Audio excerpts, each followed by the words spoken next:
সকলকে জানাই সরস্বতী পুজোর প্রীতি শুভেচ্ছা ও অভিনন্দন। চলো তাহলে দেরি না করে শুরু করা যাক আজকের ভিডিওটা। হ্যালো বন্ধুরা, ওয়েলকাম ব্যাক। আবার চলে এসেছি নতুন একটা ভিডিও নিয়ে। আজকের ভিডিও সরস্বতী পুজো স্পেশাল। দেখতে পাচ্ছ আমরা দুজনেই কালো কালো ম্যাচিং করে পরেছি। আমি পরেছি কালো পাঞ্জাবি আর ও পরেছে কালো শাড়ি। আমাদেরকে কেমন লাগছে কমেন্ট করে জানিও। যদি ভালো লাগে অবশ্যই একটা লাইক করে দিও।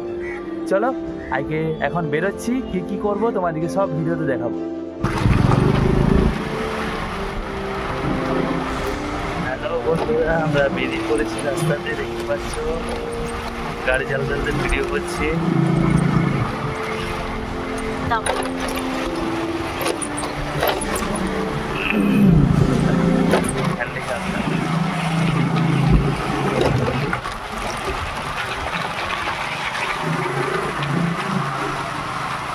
তো দেখতে পেলে আমরা সেজিয়ে গুজিয়ে বেরিয়ে পড়েছি, কিন্তু শুধু বেরিয়ে পড়লে তো হবে না, ঘোরার জন্য গাড়িতে তেলও থাকা দরকার আছে।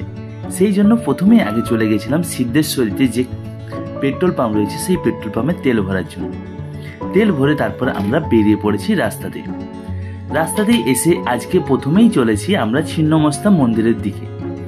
এটা হলো ছিন্নমস্তা মন্দিরের সেই রোড, আর এই হলো ডান দিকে সেই ছিন্নমস্তা মন্দিরটা। দেখতে পাচ্ছ এই দোকানের মাঝখানেই যে ফাঁকা জায়গা রয়েছে, এইখান থেকে দেখো মন্দিরটা দেখতে পাওয়া যাচ্ছে। যেহেতু সরস্বতী ঠাকুর দেখতে পেরেছি তাই আজকে আর ছিন্নমস্তা মন্দিরে উঠলাম না, সোজা বেরিয়ে চলেছি একটা ভালো লোকেশন দেখে, যেখানে কিনা আমরা বেশ কিছু শর্ট ভিডিও শ্যুট করতে পারি। সেই কারণে একটা জঙ্গল বা একটা ফাঁকা পরিবেশ আমরা চাইছিলাম, যেখানে কিনা ভালো ভিডিও শ্যুট করা যায়। সেই জন্য আমরা এগিয়ে চলেছি আস্তে আস্তে এই ছিন্নমস্তার থেকে জঙ্গলের রাস্তার দিকে।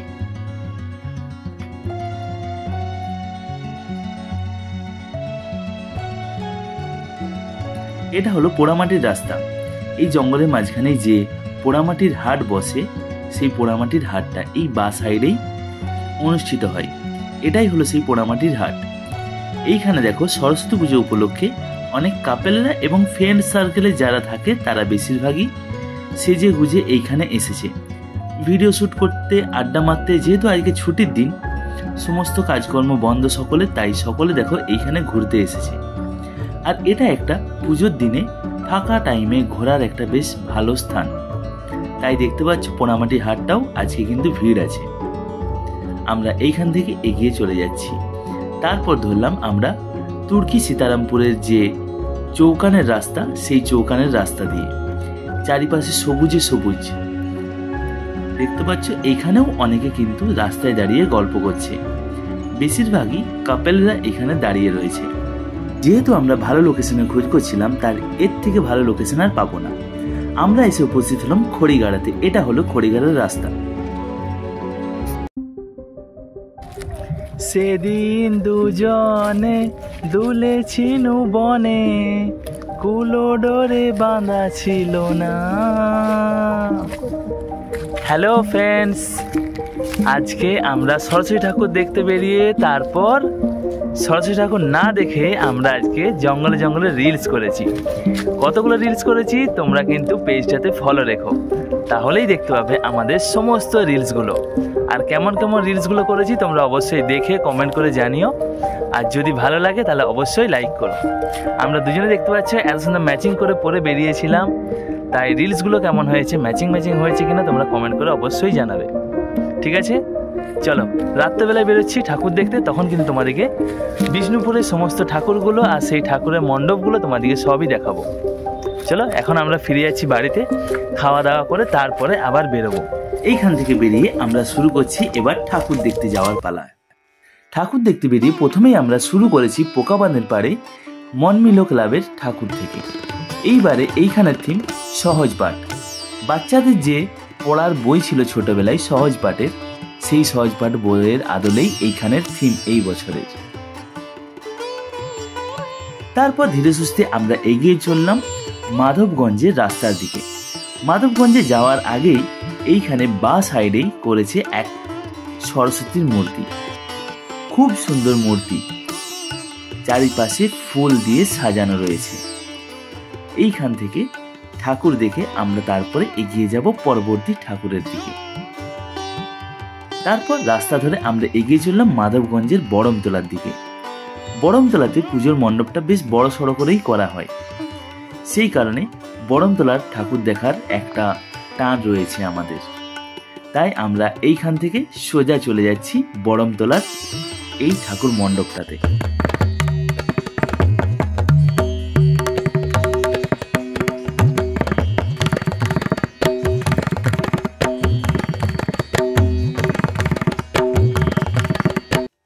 এই রাস্তাটা হলো বিষ্ণুপুর বাস স্ট্যান্ডের সামনের রাস্তাটা।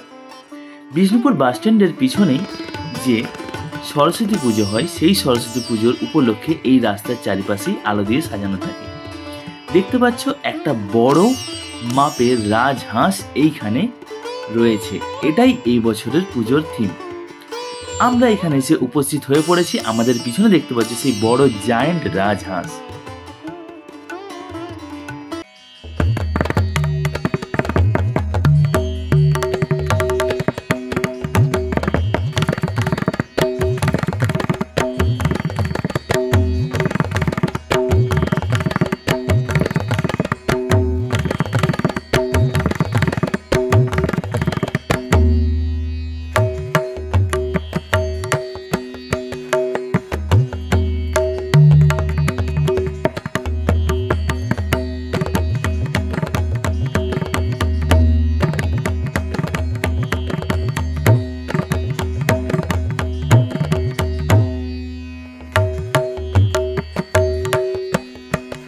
এইখানের থিমটা এত সুন্দর লাগছিল, তাই এইখানেই বেশিরভাগ সেলফি আমাদের তোলা হয়েছে।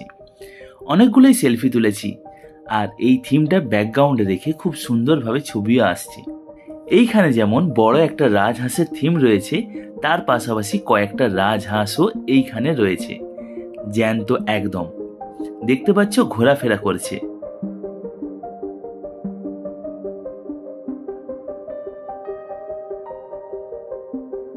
এটা হলো বিষ্ণুপুর বাস স্ট্যান্ডের রকেট ক্লাবের গত 12ই জানুয়ারি যে ক্রিকেট টুর্নামেন্ট হয়েছিল, সেই ডে নাইট ক্রিকেট টুর্নামেন্টে এই রকেট ক্লাবই উইনার।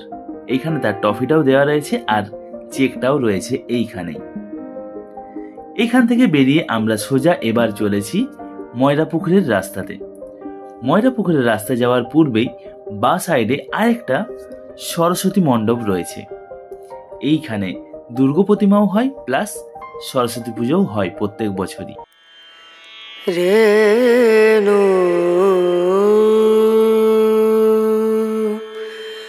রনা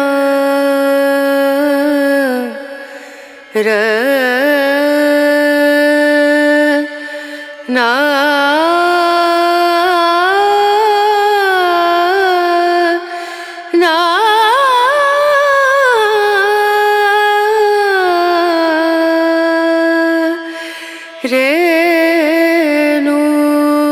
এইখান থেকে সোজা বেরিয়ে চলেছি আমরা ময়রাপুকুরের রাস্তাতে। এটা হলো ময়রাপুকুরের রাস্তা। ঝাপড় মোড় থেকে খানিকটা এগিয়ে গিয়েই আমাদের ময়রাপুকুর শুরু হচ্ছে। ময়রাপুকুরে যে কালী মেলা রয়েছে, এই কালী মেলার মধ্যেই সরস্বতী পুজোর আয়োজন করা হয়েছে। এই হলো সেই সরস্বতীর মণ্ডপ।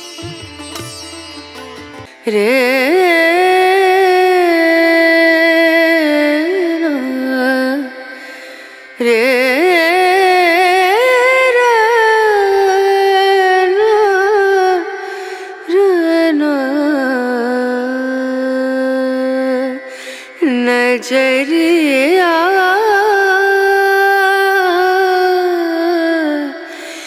लागे नहीं कहीं ओ नजरिया।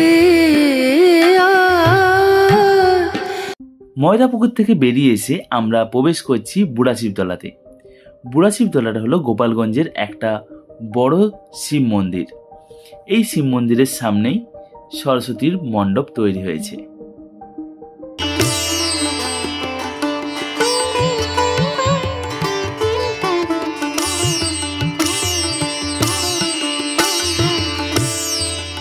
এটা হলো কুরবানতলা স্বাধীন ক্লাবের দুর্গা মণ্ডপ। দেখতে পাচ্ছ কেমন বইয়ের মধ্যে মা সরস্বতী অধিষ্ঠান করে রয়েছে, আর তার চারপাশের রাস্তাটাও সুন্দরভাবে সাজানো।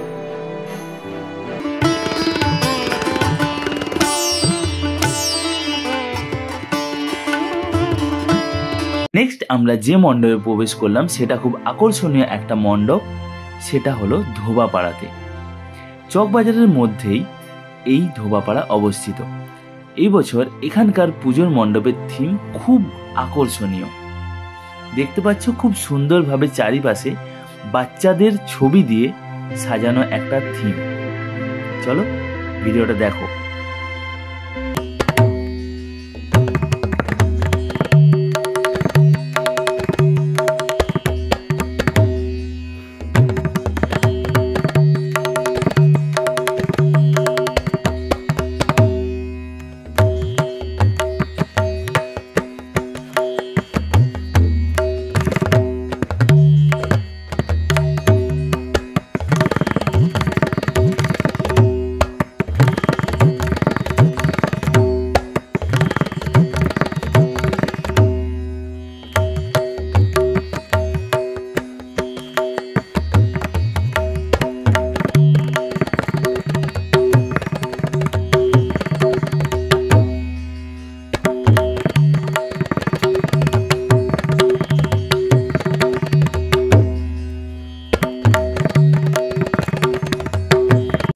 ধোবাপাড়ার থেকে বেরিয়ে আমরা চলেছি এখন চকবাজার যুবগোষ্ঠীর দিকে, অর্থাৎ গত মকরের যে ভিডিওটা আপলোড করেছিলাম সেই মকর যেখানে অনুষ্ঠিত হয়েছিল সেইখানে। এটাই হলো চকবাজার যুবগোষ্ঠী। এবছর এখানের থিম রয়েছে বিষ্ণুপুরের যে সমস্ত শিল্প, সেই শিল্পকলা দিয়েই মানুষজন তৈরি করছে এমনভাবে সাজানো রয়েছে।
চলো বন্ধুরা, সরস্বতী পুজোর ভিডিওটা আজকে এখানেই শেষ করলাম।